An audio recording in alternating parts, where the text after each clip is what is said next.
En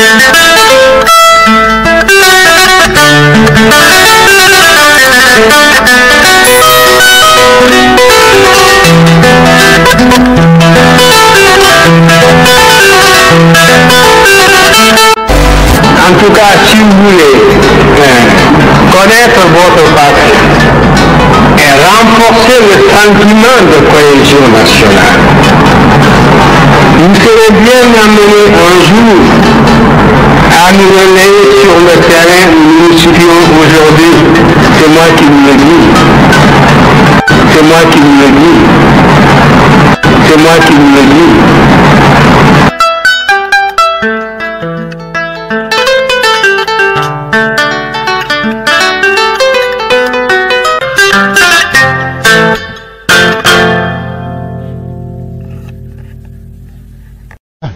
Bon, à qui la faute?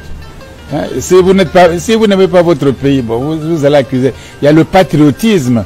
Tu as déjà vu un ministre chinois, un chef d'état-major chinois avoir un hôtel, un commerce, une école, etc. Tu as déjà vu les ministres de Trump là, aux États-Unis. Ils sont 13 ministres sur un grand pays. Nous sommes au moins 30. Bon, tu as déjà vu un ministre d'état-major avec un hôtel, des voitures, des entreprises. En Chine, tu as déjà vu ça? Tu as déjà vu ça en France, tu as déjà vu ça aux États-Unis. Dans le monde entier, ça n'existe pas, sauf sur le continent africain.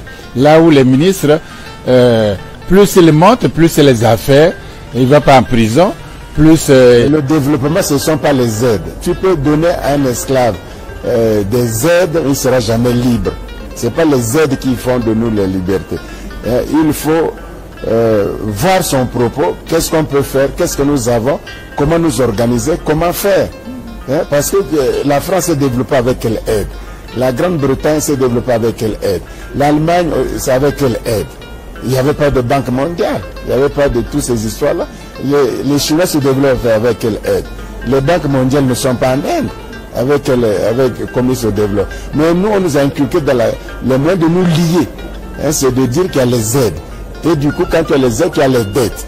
Tu ne peux pas te développer si tu es aidé, si tu es endetté, tu n'as plus l'initiative. Il faut que si on rompait carrément, directement, sans façon, avec la Banque mondiale, comme tant d'autres pays, avec le Fonds monétaire, une entreprise créée pour nous, vous verrez qu'on va changer de rapport. Ils viendront plus aimables en disant que non, etc. Mais ils savent bien qu'il ne faut pas libérer l'Afrique. Parce que si vous libérez l'Afrique, ils vont contrôler leur diamant, leur uranium, leur pétrole, leur bois, leur coton, leur maïs, leur riz, leur porc, les eaux maritimes, ils vont tout contrôler. Mais s'ils contrôlent ça, s'ils dominent ça, ils vont faire leur bonheur. Et du coup, l'Occident va décliner complètement. Démographiquement, ils n'ont pas de matière première. Ils vont avoir le diamant, ils vont avoir l'uranium. Pour le moment, ils raflent tout le diamant du Niger, tout l'uranium du Niger. Tout, ils prennent tout, sans état d'âme. Tu vois, quitte à changer un chef d'État qui ne leur plaît pas ça, tu vois. Donc nous, on croit que, et puis nous aide là, on vous augmente les trucs, on va augmenter, ils vous disent on va vous augmenter la production pétrolière. Mais ils ne disent pas combien ils gagnent en augmentant la production pétrolière d'un pays. Ils ne disent pas combien ils gagnent. Donc on est dans un truc là, tu vois, je sais pas, on n'a pas conscience de ça. Donc au fond, le développement, il faut une tête, il faut un leadership, il faut un gouvernail, il faut pour faire profiter de tous ces acquis et travailler. C'est comme ça qu'on fait de tous les pays de la terre. Mais les Africains croient que un autre peuple va travailler, et puis on va leur donner le développement. Restez tranquille, dansez au tam-tam, et puis nous on va faire pour vous, et puis vous serez heureux.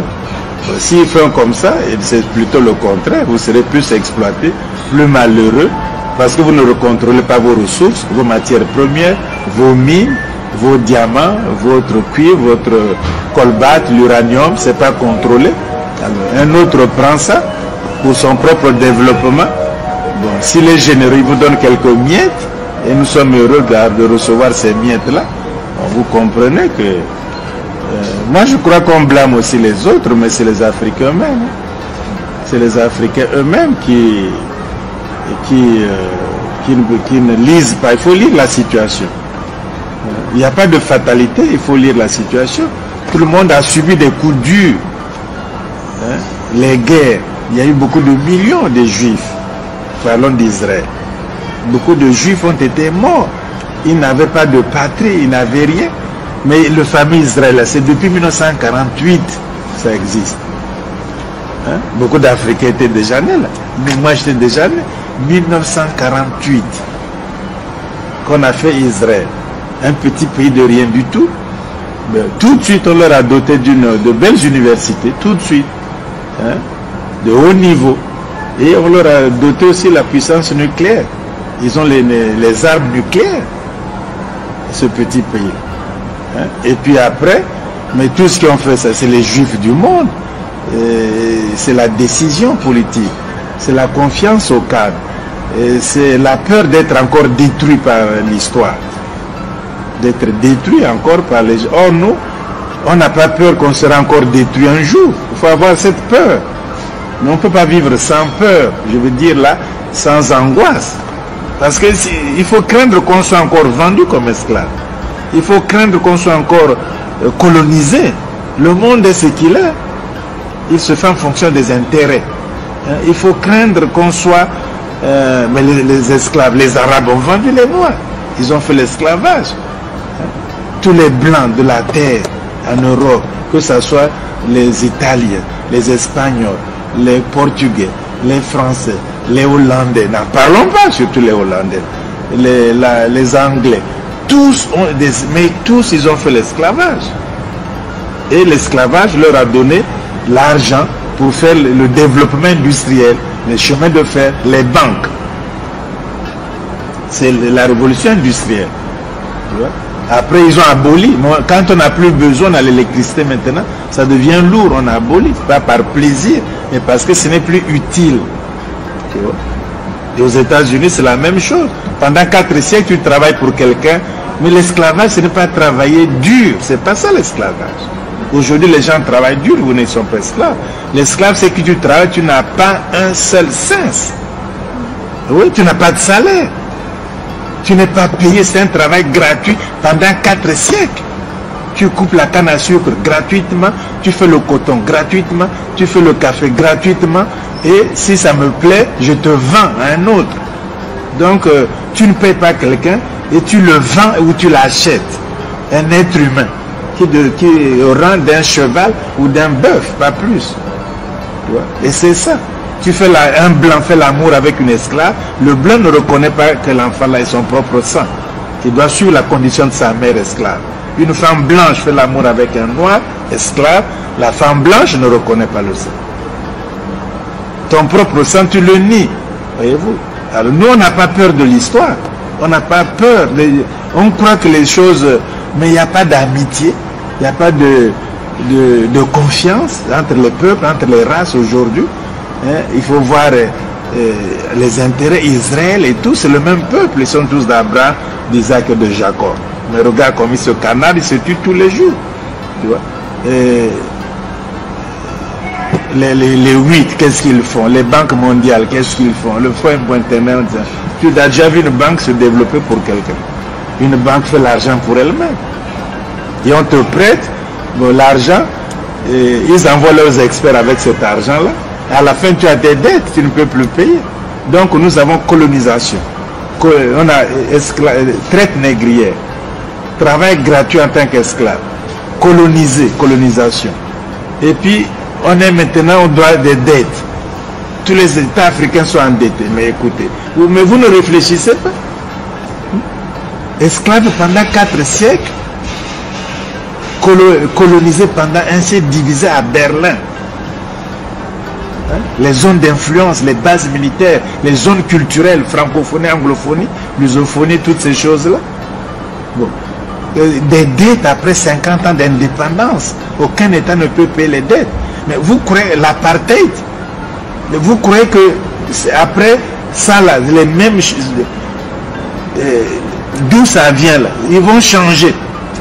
Ils vont dire on vous embrasse et c'est fini maintenant. Hein? Ça serait peut-être pire. Avec le nucléaire, avec le sida, avec l'Ebola, avec mais ça sera peut-être pire. Hein? Il est temps de se réveiller, de décider et de tourner le dos à l'Europe. Ils ne pourront jamais aider. C'est une faute énorme de croire que l'Europe, la France, les États-Unis, ces pays esclavagistes vont aider l'Afrique. C'est impossible. Impossible. Ils ne pourront jamais, jamais, au grand jamais, aider généreusement le développement de l'Afrique noire. Jamais, impossible. Ils ne l'ont pas fait pendant 6 siècles, ils ne vont pas le faire pendant 50 ans. Ils ne le feront jamais. Ils vendent les armes aujourd'hui. Est-ce que ça nous tend vers le changement? Même les enfants des présidents vendent les armes. C'est pas moi qui le dis, c'est la presse même. L'enfant de Mitra vend les armes en Angola. Donc on ne lui a rien dit à l'époque. Et vous croyez que c'est ça le changement? Bon, on prend le diamant. Qu'est-ce qui se passe aux Zaïre où tous ces les outils ou tout qui se battent? Hein? On cherche le diamant. On cherche le pétrole au Congo. On cherche tout. Mais vous croyez que la tendance va finir? Mais quand on vous prend l'uranium au Niger, quand c'est fini, on dit bye bye. Ouais. Mais ça ne va pas changer. Il ne faut pas croire que l'Europe, c'est pas du racisme, hein, c'est la vraie vérité. Eux le disent. Moi, j'aurais été blanc européen, que je n'aurais pas travaillé pour l'Afrique. Pourquoi? Il faut que vous voulez leur demander qu'ils le fassent. Hein? Donc, les Européens, de façon générale, ils n'aideront jamais, au grand jamais, je signe et persiste, l'Afrique noire. Jamais. Et c'est une illusion des Africains de croire que ces gens-là, l'Europe va les aider. C'est impossible. C'est même pas dans leur philosophie ou leur vision. Ils n'y pensent même pas, à part les bons mots pour berner les Africains naïfs qui y croient. Nous, c'est la Renaissance, c'est tout. D'ailleurs, nous aussi on prête le flanc. Nos amis africains, nos amis les Noirs, nos amis tirailleurs, nos amis. Moi, je ne suis pas l'ami de personne. Moi, je ne cherche pas à être aimé. Je cherche à être respecté. Les Africains veulent être aimés. On ne les aime pas, ils veulent être aimés. Voilà pourquoi on ne les respecte pas. Vaut mieux chercher le respect, hein, de quelqu'un. Et puis, de toute façon, l'amour est là, la fraternité est là. Mais il faut chercher le respect. Or, nous négligeons le respect. Et on dit qu'on va nous aimer. Moi, c'est ça l'erreur que nous faisons aussi. Donc, voyez-vous, les crimes de l'Occident, c'est des crimes extraordinaires depuis que l'humanité existe. Ils ne font que des guerres, des guerres, des guerres, des guerres. Depuis la guerre de Troie commerçant, la guerre du Péloponnèse, c'est Jules César qui détruit les Gaules, hein, etc., jusqu'à l'Afrique. Et puis après, tu crois que c'est fini? Fernandez qui détruit maintenant les civilisations mayas, aztèques, tout ça, ils détruisent complètement. Et tu crois que c'est fini? Napoléon va détruire encore jusqu'à laissant derrière lui Moscou fumant, comme dit Victor Hugo. Tu crois que c'est fini encore? Première guerre mondiale, hein, de tout le sang qui a coulé. Deuxième guerre mondiale, Hitler bousille tous les juifs qui n'ont même pas beaucoup souffert, même pas 10 ans, et nous pendant 10 siècles. Et quand on parle de ça, on dit qu'on est victime, et qu'on a la conscience de victime, qu'on pleure trop, qu'on crie, qu'on n'est pas bien dans notre peau, etc. Voilà la chaîne de malheur que l'Occident nous a. Donc, quelqu'un qui vous a fait esclave pendant 10 siècles, celui qui va vous donner les aides, qui va vous donner la liberté, qui va vous dire que maintenant développez-vous. C'est faux. Quelqu'un qui a dominé pendant 10 siècles ne peut pas brusquement de lui-même. On voit bien qu'il crée des fictions. France-Afrique, c'est une pure fiction. Heureusement, ça ne tiendra pas. Hein, la francophonie. Pourquoi il n'y a pas l'anglophonie, la lusophonie, l'hispanophonie? Il n'y a que la francophonie. Ça, c'est des illusions totales. Ça ne tient pas le debout. On peut faire l'amitié, ça c'est chose, ça c'est carcan. Faisons l'amitié, etc. Bongo a donné l'argent à tous les chefs d'État. Il faut même publier leur nom européen, à tous les hommes politiques français. Le président Bongo a donné l'argent à tous les grands hommes politiques français, sans exception. Mais il est mort, et maintenant, on dit qu'il a des biens mal acquis ou quoi là. En France, on veut lui faire un procès. Mais en fait, quel est ce droit pénal?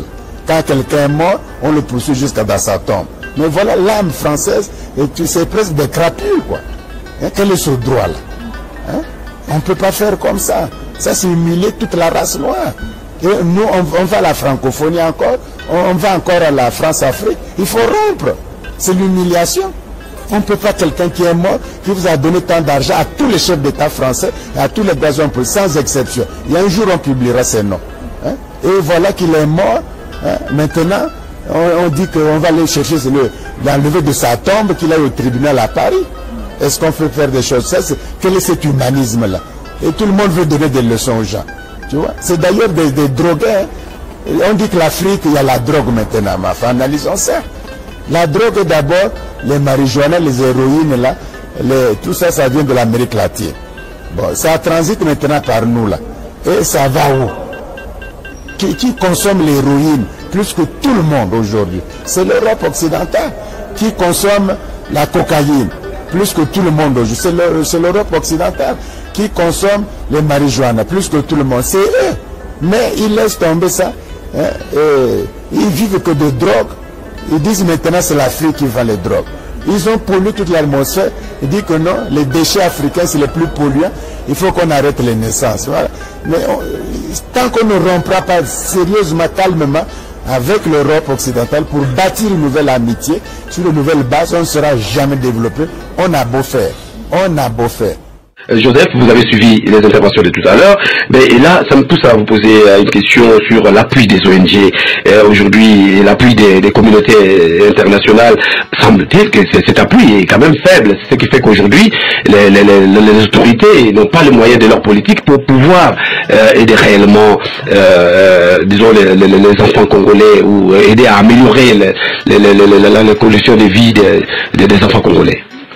Je vais vous surprendre lorsque je vais déclarer qu'une nation où les institutions internationales sont très prononcées, c'est une nation qui n'a pas d'avenir. Les Nations Unies, les ONG internationales, c'est une organisation qui n'a pas d'avenir parce que toutes ces institutions viennent faire leurs affaires. Et vous allez remarquer que dans tous les pays à travers le monde où il y avait les Nations Unies, où il y a les organisations internationales, tous ces pays n'ont pas avancé. Et d'ailleurs, si vous regardez notre pays avant qu'on accède au système, à la présence des Nations Unies, présence des ONG internationales, ce pays-ci, et moi je vous informe que lorsque j'étais mes études, je ne connaissais pas l'UNICEF. J'ai connu l'UNICEF en 1994, c'est mon ami d'une organisation des droits de l'homme, Guillaume Nguefa des droits de l'homme, l'Assado, qui m'a parlé de l'UNICEF en 1994, je ne connaissais pas. Parce que la situation du Congo était telle que tout marchait bien. Lorsque dans le pays, la présence des internationaux plutôt, est plus prononcée, tous ces internationaux font que les choses n'avancent pas pour justifier leur présence. À ce moment-là, vous allez faire le rond-point. Donc, moi je suis convaincu que l'avenir de notre pays est compromis, tant que la présence des organisations internationales est très prononcée. Ça, c'est un. De deux, les organisations qui sont locales et internationales, qui viennent... parce que vous êtes acteur sur le terrain, vous pouvez évaluer cet appui des ONG, tant nationales qu'internationales, disons, aux côtés du gouvernement, par rapport à la situation de l'enfant. Vous pouvez estimer à combien aujourd'hui? Quelle est l'estimation de cet appui? Cet appui ne représente rien. Absolument rien. Absolument rien, je vous informe. L'UNICEF a un budget de 250 millions de dollars. Il a plusieurs programmes. Il a plusieurs programmes pour 250 millions de dollars. Ça représente quoi? Mais venir en appui, ça veut dire quoi? Il vient en... Donc, c'est-à-dire que l'État, lui-même déjà... L'État demande ce qu'il demande. L'État a pris en charge. Quelque part, quelque chose manque. Il vient appuyer. Mais l'État n'a rien prévu pour l'éducation, pour la santé. Alors, donc, tout ce que la communauté internationale apportera, ça ne représentera absolument rien. Parce que l'État lui-même n'a rien. Une goutte d'eau dans le cerveau. Comme disait un philosophe, celui qui n'a rien, l'État n'a rien prévu. L'État a le moyen qu'il prévoit pour autre chose qui les intéresse. Et non pas pour la santé et l'éducation des enfants. Vous comprenez? Donc, c'est le problème, c'est à ce niveau-là. L'affectation des ressources de la population. D'ailleurs, c'est là où je dis que nos parlementaires devraient savoir. C'est-à-dire que ce sont à eux qu'incombe la faute. Parce que lorsque le gouvernement propose un budget, il devait d'abord savoir même le budget de 2012-2013, quelle la part que vous avez allouée à l'éducation, quelle la part que vous affectez à l'éducation, c'est pour permettre à nos enfants, pour mettre à tous les enfants des Congolais d'accéder à l'éducation. Ce n'est pas la préoccupation des parlementaires. En fait, ça devait être leur rôle de préoccupation. S'ils ne se posent pas cette question-là, si le budget est ce qu'il est aujourd'hui, c'est parce que les parlementaires ne sont pas préoccupés pour le développement des enfants. Donc l'Afrique est riche. le diamant du monde, les émeraudes, toutes ces choses-là, hein, l'uranium, tout ça, le continent africain est la réserve mondiale, en or, hein, en pétrole, en tout ce que vous voulez. L'Angola, on se bat en Angola pas pour rien. C'est des Koweït. Au Congo, c'est pareil. Au Gabon, c'est pareil. Le Nigeria, c'est le pétrole. Dans le Sahara, le désert, il y a du pétrole partout. Donc, on a le pétrole partout. Tu vois. On a des mines de diamants. On est fournisseur de ces biens-là. Bon, sans compter que nous avons des savanes, on a des Sahel, on a des forêts, on a des pâturages. On a des cours d'eau immenses, puissants, les plus puissants du monde. On peut faire des barrages. Un seul barrage peut électrifier toute l'Afrique noire. Les barrages d'Inga, au Zaïre. On a des barrages, des possibilités d'avoir l'électricité presque gratuite. Et partout. Et vous, l'énergie solaire, n'en parlons pas. Le soleil est où? Si nous sommes bien noirs, c'est bien une cause naturelle. Et le soleil ne peut pas manquer dans cette explication. Donc nous sommes les fils du soleil. Le soleil est là, nous sommes les fils et les filles du soleil. Le soleil est là avec nous. Nous avons des lacs immenses. Nous avons des poissons. Poissons d'eau douce, poissons de mer. Même le requin blanc, il est avec nous encore. Partout, on a des océans atlantiques. On a une bonne partie de l'océan, de la mer Méditerranée, l'océan Indien, même s'il y a les sous-marins atomiques, etc. Dans ces mers-là, il y a des marins, soit atomiques des pays étrangers, etc. Il faut faire l'Afrique, parce que l'Afrique sera la sécurité des Noirs en Europe, la sécurité des Noirs aux Antilles, dans les Caraïbes, la sécurité des Noirs dans les Amériques. Parce qu'ils auront moins quelque part. C'est comme ça qu'on doit faire. Parce que les Noirs aussi sont riches aux États-Unis. Les Noirs aussi sont riches en Afrique. Il y a l'argent, il y a des milliardaires. Alors, mais tout ça, en fait, rien ne nous manque. L'intelligence ne manque pas. Les matières premières ne manquent pas, la créativité ne manque pas. Hein? C'est souvent la vision. La vision. Avoir une vision, quand même, il y a la tragédie qui peut arriver. Il faut se protéger au plus vite. Tu vois? Et sinon, nous encore, on mange, on boit, on danse, on dit, oh, on verra bien. Mais les choses qui nous sont déjà arrivées montrent que c'est pas sérieux et qu'on doit se protéger pour les générations futures. Mais les générations qui viendront, si la pédagogie continue ainsi, ils auront grandi dans d'autres paradigmes panafricains, dans d'autres visions, dans d'autres connaissances. Et le monde faisant pression autour de l'Afrique, toujours pauvre, mais les Africains se rendront compte que leur salut ne viendra jamais, au grand jamais, de la Chine, de l'Europe, de la Banque mondiale, du FMI. Jamais, au grand jamais. Leur salut viendra d'eux-mêmes. Et comme tout le monde, le salut de l'Europe ne vient pas de la Chine ou des Africains, il vient de les Européens, et ils bâtissent leur stratégie pour exploiter cruellement l'Afrique, pour pratiquer le racisme, pour croire que c'est eux la seule communauté internationale. Mais la communauté internationale, c'est pas 3 ou 4 pays. Alors, mais c'est l'Europe qui crée ça pour ses intérêts. La Chine fait la même chose, l'Inde fait la même chose.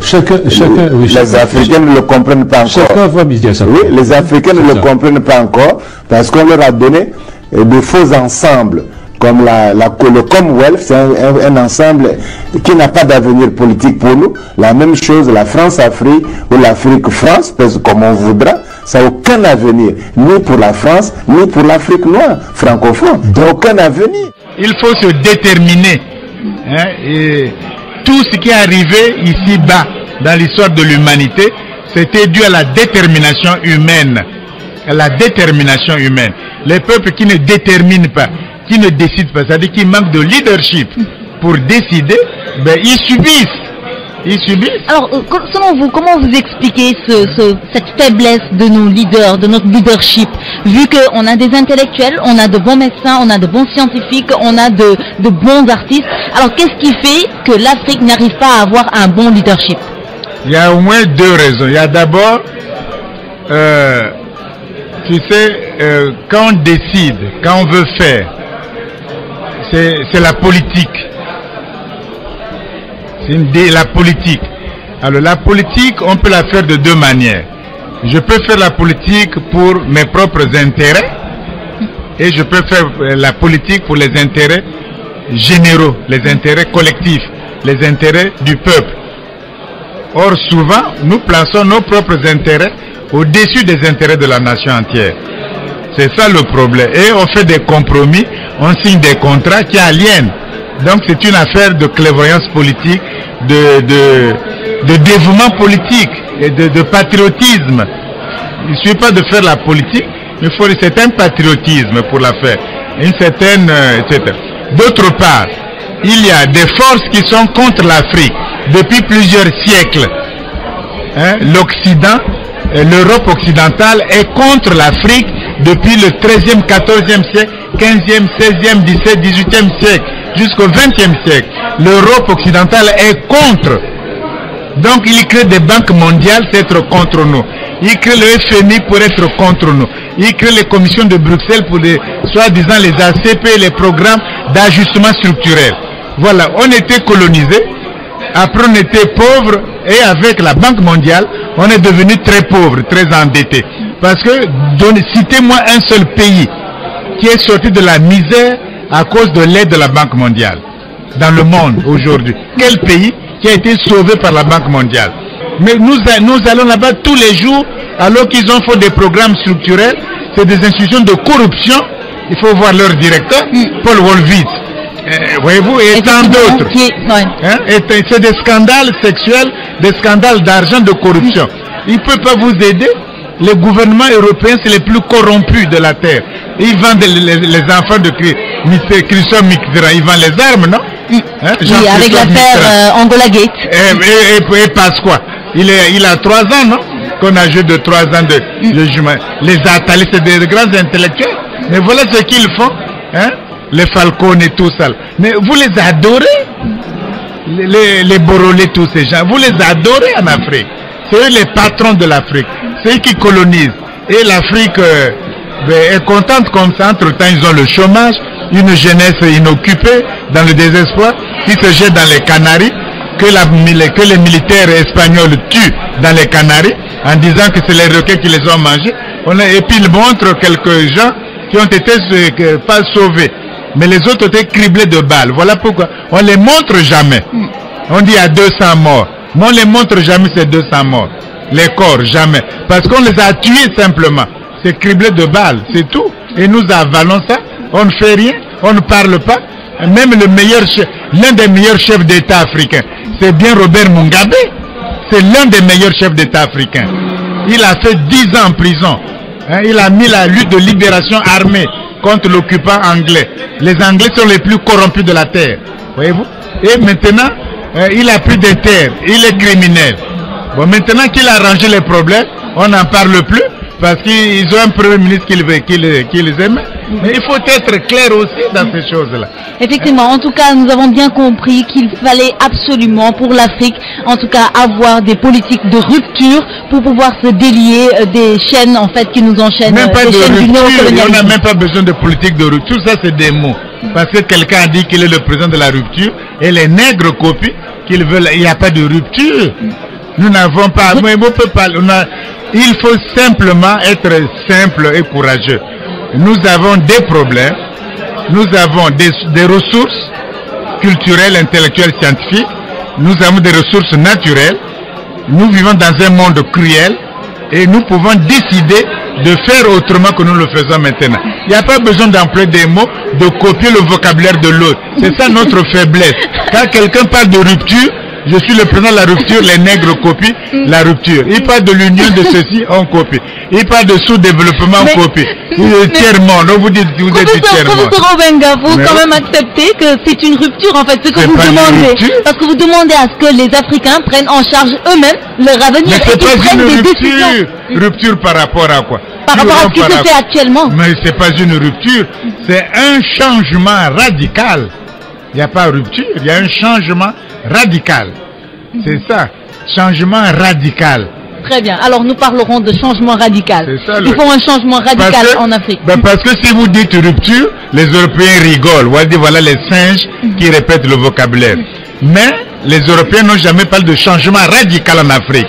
Voilà, ils parlent de tiers-monde, de co-développement, de partenariat, de dialogue nord-sud, de toutes Donc, ces pour choses vous, qui vous endorment. pour vous, le combat est même linguistique. Non, il n'est pas linguistique, il est conceptuel. Parce que si je veux...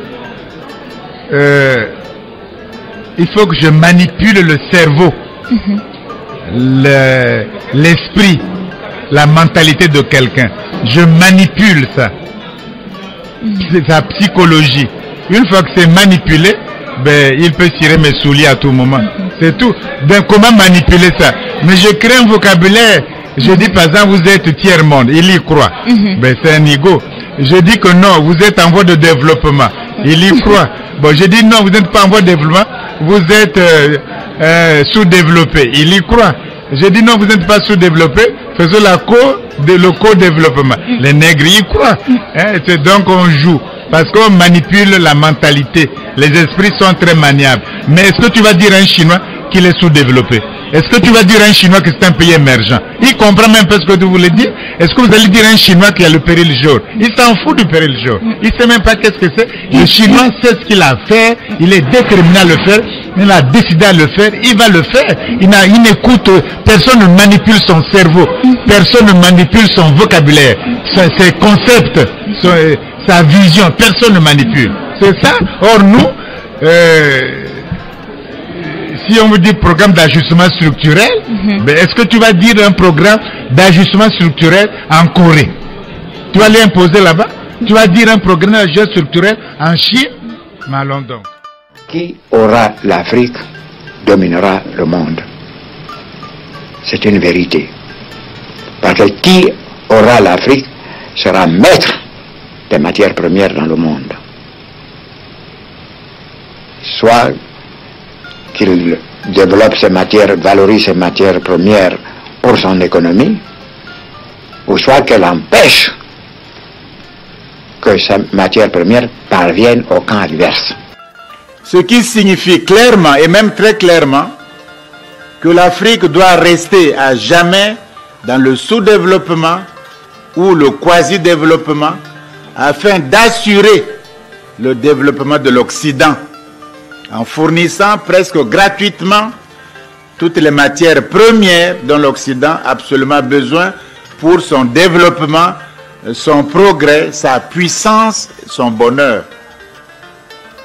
Le pompage de l'Afrique par l'Occident installe ici le sous-développement et crée là-bas le développement. L'État-nation africain actuel ne peut pas et ne pourra pas arrêter le pompage de l'Afrique par l'Occident. Ce pompage continu signifie que l'Occident n'a aucun intérêt à ce que l'Afrique se libère et se développe. L'Occident n'a aucun intérêt à le faire. Donc les aides et les coopérations, c'est des cadeaux empoisonnés, puisqu'en fait, c'est pour freiner l'Afrique en réalité. Et nous ne le comprenons pas encore. La cause profonde du sous-développement, ce n'est pas tellement ce qu'on raconte, corruption, bonne gouvernance, mais quelle est la cause profonde qu'on ne dit pas, que les experts même africains ne disent pas pour respecter les normes des critères internationaux.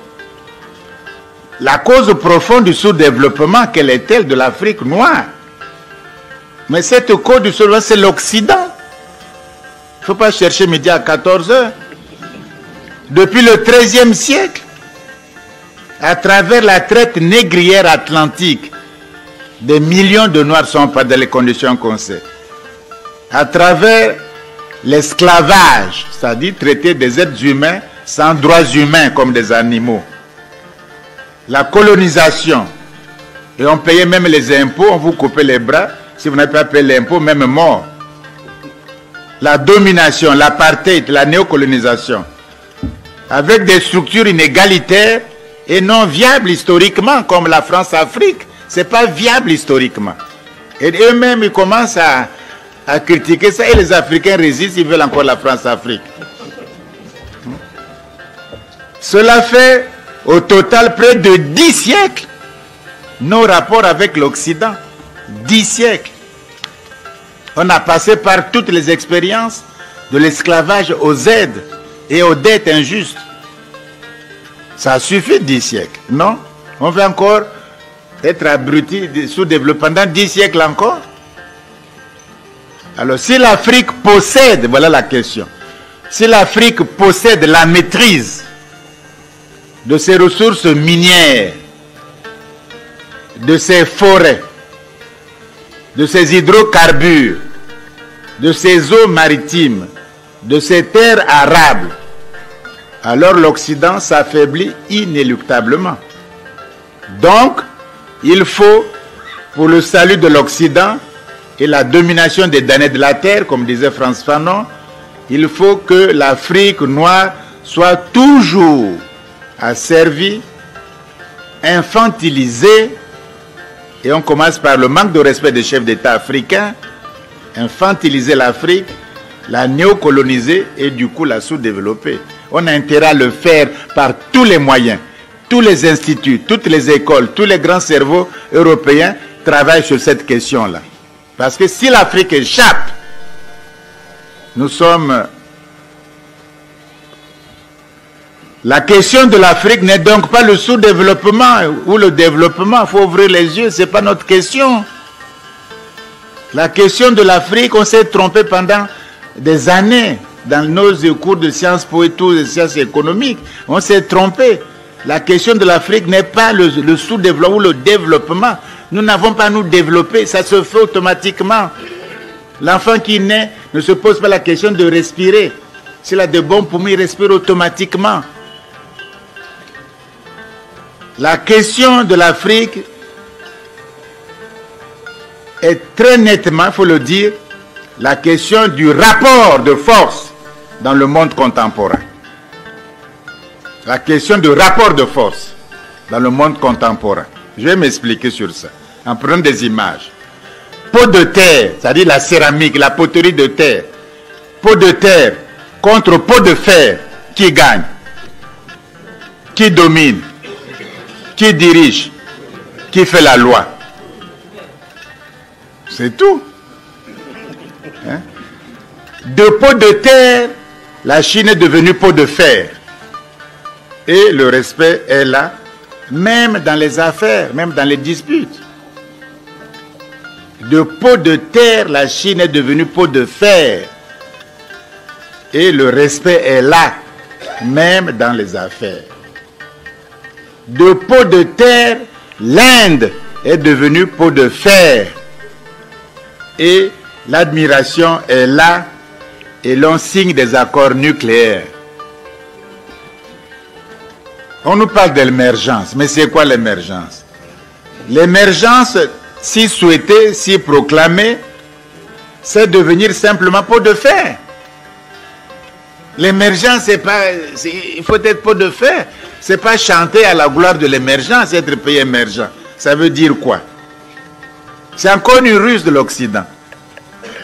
L'émergence pour nous, c'est devenir pot de fer. Ça doit être clair.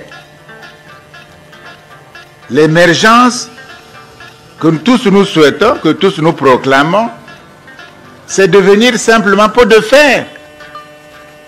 C'est tout, c'est pas autre chose. Tant que l'autre ne respecte pas votre dignité, vous n'êtes que pot de terre. Même s'il loge dans vos hôtels, il vous remercie, etc. Mais il vous prend pour un pot de terre. Même si vous lui ferez de champagne, le banquet, il vous prend toujours pour pot de terre. Toutes les géopolitiques et les géostratégies du monde contemporain montrent que les nations, les États, les peuples ont changé d'échelle. L'Europe, c'est 27. L'Inde, c'est un sous-continent. La Chine, c'est un grand monde. Les États-Unis, le Canada, le Mexique, ils veulent être ensemble. Le Mercosur, le Brésil et les pays andins de l'Amérique. On a changé d'échelle. Les nations ont changé d'échelle. Les États aussi. On peut pas, il faut être 27. Les États, les peuples ont changé d'échelle. C'est-à-dire, de pot de terre, ils veulent devenir de plus en plus pot de fer. Et c'est cela, la mondialisation. C'est pas autre chose, telle qu'elle se passe sous nos yeux. être plus fort, protéger ses biens, son commerce extérieur, vendre ses produits, son industrie, gagner des marchés, fortifier sa monnaie, les multinationales, dominer les autres, ne pas accorder, etc. C'est ça la mondialisation, devenir de plus en plus pot de fer pour écraser les pots de terre, tout en vous noyant dans la mystification du développement, de l'émergence, que ça ira mieux. Donc l'Occident est très mal. On crée des mots comme mondialisation, émergence, développement, dialogue, et ça éblouit un peu les Africains, hein, puisque c'est aussi la langue étrangère. Comment dit-on mondialisation en lingala? Traduisez, vous verrez qu'il y a un piège dedans. Oui. Donc, ça nous empêche de changer l'échelle. Et l'État-nation africain actuel, l'État-nation actuel africain doit changer également d'échelle. Tout le monde le fait maintenant. On va louper encore ça. On loupe l'électricité, on loupe le nucléaire, on loupe tout. Il y a les tournants. Pendant qu'ils se battent pour faire 27 États, nous, non. Mais il faut changer d'échelle maintenant. Parce que ça sera plus fort. On n'aura plus affaire au Portugal, on aura affaire à 27. On n'aura plus affaire à l'Italie ou à la France ou à la Belgique. Ils seront 27. Hein? L'État-nation africain actuel doit changer aussi d'échelle et se fondre constitutionnellement. Voilà pourquoi les juristes africains doivent réfléchir. Ce n'est pas la guerre, ils doivent se fondre constitutionnellement dans l'État fédéral africain continental. Les constitutions des États doivent prévoir une clause. En cas d'État fédéral, on adhère à l'État fédéral. C'est le travail des constitutionnalistes africains qui doivent le faire. Ça, c'est nouveau. Ça, ce n'est pas les constitutionnalistes étrangers qui vont le faire ou de la coopération intérieure qui vont le faire. C'est notre affaire à nous. Et c'est ça l'innovation dans le droit africain. Car les faibles, ceux qui sont, je prends l'image de pot de terre, les faibles, les pauvres, les fragiles, les timides, les balkanisés, on attend quoi? Les balkanisés ne sont qu'au pot de terre. Avec nos gouvernements, les assemblées nationales, les institutions dites démocratiques, les économies vacillantes et les niveaux très bas scientifiques et technologiques du pays, et par ailleurs les ardeurs exégétiques enflammées. Tout le monde fait les exégèses de la Bible, tout le monde s'enflamme pour ça. Mais voilà, mais vous n'avez pas changé d'échelle. Le gouvernement n'a pas changé d'échelle, les économies non plus, les institutions non plus, les assemblées nationales non plus.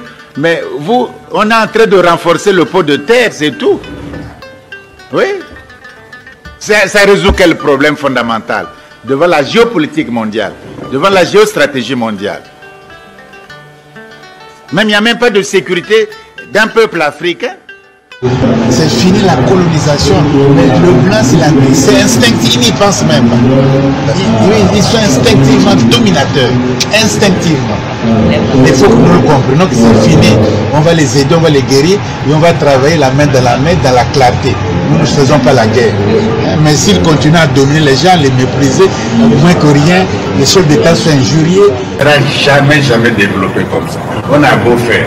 Qu'il soit Mitterrand qui dit faire la démocratie, il ne commande pas l'Afrique pour qu'on doit obéir. Et que ça soit Chirac qui dit c'est un luxe. Mais pour quand même écouter, il n'a qu'à dire ça nos frères Michel. Mais pourquoi nous sommes si faibles? C'est la psychologie. Dans la faiblesse, on ne peut jamais se développer. Jamais, jamais. Parce qu'on est victime, on a peur de choisir, on a peur de faire, on craint les conséquences, etc. Les conséquences sont lourdes. Sankara paie de son sang. C'est lourd parfois les conséquences. Mais il ne faut pas être esclave tout le temps. Ça fait 700 ans que depuis le 14e siècle jusqu'au 20e siècle, ça fait que nous souffrons. Donc on connaît être esclave, coloniser, ça ne suffit pas, vendu, enchaîné, ça ne suffit pas, coloniser, ça ne suffit pas, on fait les guerres pour eux. Ils ne te payent même pas, ils ignorent même pas les anciens combattants. Ça ne suffit pas, hein? Mais ils viennent par là à Sarkozy, à Dakar, que finalement on est parti dans l'histoire, donc des gens en dehors de l'histoire de l'humanité. Ça ne suffit pas. On vient ici, on va guider la jeunesse. À Genève, un garçon de 39 ans, il vient vous commander, vous vient vous bénir ici, vous acceptez, que je vais guider la jeunesse africaine, que là je suis ceci, j'ai la jeunesse, le jeu, et tout le monde est là comme ça, comme si le bon Dieu tombait du ciel, et il vous bénit, puis, mais on ne pourra jamais se développer. Pour qu'il ne parle pas à la jeunesse portugaise, ou à la jeunesse corse, ou à la jeunesse française, là où il y a beaucoup de problèmes, pour qu'ils ne parlent pas. Il y a cette réceptivité, c'est trop, quoi, c'est trop. Même Mandela en prison, 29 ans, il sort du forgiveness. Fermons les yeux, oublions, allons de l'avant. Mais la partie existe encore. Donc le noir, on ne sait pas, on dirait qu'il n'a pas souffert. Hein. Ceux qui ont souffert pendant moins de 2 ans, la Shoah, tous les jours ils rappellent ça, tous les jours ils parlent de Shoah. Mais vous qui avez des siècles de souffrance, ça ne dit rien. Et les autres exagèrent toujours, le passé, des choses comme ça. Il faut regarder l'avenir. Ça dit quel avenir regarde. Ça dit écouter Mitre Chirac, on ne doit pas les écouter. Les Africains, il y a eu des gens à nous aussi, il y a une autre mémoire. Blyden a dit que ici au Nigeria, c'est un gars de la Trinidad, il est venu, il a dit qu'il faut faire la régénération de l'Afrique, la régénération. C'est-à-dire on était souffert par l'éducation, il faut régénérer le continent africain. Nous on ne parle pas de ça. Bon. Ensuite, Marcus Garvey est venu, il a dit Africa to Africa, l'Afrique aux Africains. C'est-à-dire faites une nation pour vous protéger contre le malheur futur. On ne sait jamais. Nous, on ne regarde pas ça, il a fait de la rédemption de l'Afrique, on ne parle pas. Kwame Nkrumah, côté Africa must unite, etc. La Banque mondiale ne parle jamais de la renaissance africaine. Le Fonds monétaire international ne parle jamais de l'unité africaine, de la solidarité africaine. Ils viennent vous parler des choses comme ça, vaguement, des programmes qui n'ont ni qu'une tête, des maladies qu'ils introduisent eux-mêmes ici, des poulets congelés qu'ils empoisonnent le peuple. Ils parlent de ces choses-là, la dignité, les droits de l'homme, mais qui a banni les droits de l'homme de l'humanité. C'est bien l'Occident. Pendant 7 siècles, ils ont colonisé, vendu les gens. Mais qui a détruit les droits de l'homme? C'est pas nous. Nous, on n'a jamais colonisé quelqu'un, on n'a jamais fait du mal, au contraire, même trop bon, etc. Donc ça suffit. Ce monde tel que l'Occident l'a bâti, si c'était la fraternité, on allait s'embrasser, il n'y a pas de problème. Mais ils ont conduit le monde à un moment donné, par le capitalisme, quoi dit le film, vers la violence, vers la destruction, vers la domination. Donc instinctivement, l'Occident va toujours dominer jusqu'à la fin, jusqu'à ce que la Chine renverse la situation intermondiale. C'est ça le problème. Donc nous, il faut aussi qu'on fasse le jeu de renverser. Il faut renverser. Si vous restez comme ça, vous serez toujours là. C'est vous qui avez fait la richesse de l'Occident. Ils n'avaient rien. Ils ont détruit leur forêt. Au Moyen-Âge, ils n'ont rien. Ils n'avaient rien, pas de mine, à peine le charbon. Maintenant, ils ont pris le diamant, l'uranium, l'or, etc. Ils ont fait des chemins de fer. Ils ont fait la révolution industrielle, l'ère industrielle. Ils ont pollué pendant 2 ou 3 siècles. Et maintenant, ils vous disent que c'est l'Afrique qui pollue le plus. M'en fait regarder. C'est eux qui ont pollué. C'est la révolution industrielle. Pendant 2 siècles, ils ont pollué. Maintenant, c'est nous qui devons, qu'on blâme, qu'on doit faire la COP, qu'on doit aller faire des climats, etc., etc. Nous aussi, on doit polluer pour industrialiser le continent africain. Nous avons assez de forêts pour régénérer. Sinon, on ne va pas industrialiser l'Afrique. On a la bauxite de la Guinée, on a le diamant, on a le fer, le bois. On va pas. Qu'est-ce qu'on va faire avec? Ils vont prendre, et puis la Chine n'a pas arrêté de son industrie, l'Europe n'a pas arrêté son industrie, les États-Unis encore moins, et nous qui n'avons rien dit arrêter, mais enfin, c'est-à-dire quoi? Mais demain, ça sera même l'effacement de tout le continent africain, vont s'installer, puis on va disparaître, comme les Indiens sont aujourd'hui aux États-Unis, la démocratie américaine, dans des réserves. Ils n'ont rien, rien du tout. Mais ça peut nous arriver parce qu'on croit à la bonté de l'autre. On croit à l'amitié de l'autre. L'Occident ne connaît que la violence. Si vous dites, si vous êtes faible, il dit les chinoiseries. Si vous êtes fort, il dit venons, on va négocier. C'est comme ça qu'ils sont. Mais nous, on croit toujours qu'ils vont nous bénir et tout le temps. Comme ils ont béni les bateaux négriers, ils vont nous bénir encore. Mais, non. D'accord, merci beaucoup.